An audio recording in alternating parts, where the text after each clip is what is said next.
മഞ്ചേരി ടൗണിൽ പ്രകൃതിയോട് ഇണങ്ങിയ ഒരു സ്വപ്ന വില്ല.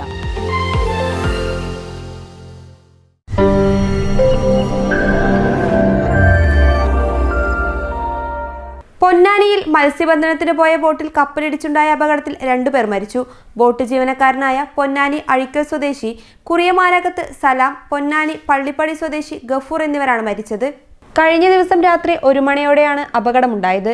ലക്ഷദ്വീപിൽ നിന്നും ബേപ്പൂരിലേക്ക് പോകുന്ന ചരക്ക് കപ്പൽ ബോട്ടിലിടിച്ചാണ് അപകടമുണ്ടായത്.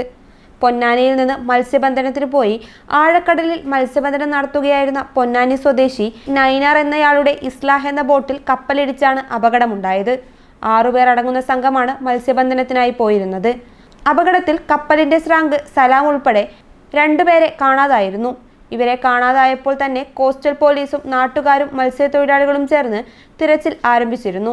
ഏറെ നേരത്തെ തിരച്ചിലിനൊടുവിൽ ഇടക്കഴിയൂർ ഭാഗത്തു നിന്നും പടിഞ്ഞാറ് കടലിൽ നിന്നാണ് മൃതദേഹം കണ്ടെത്തിയത്.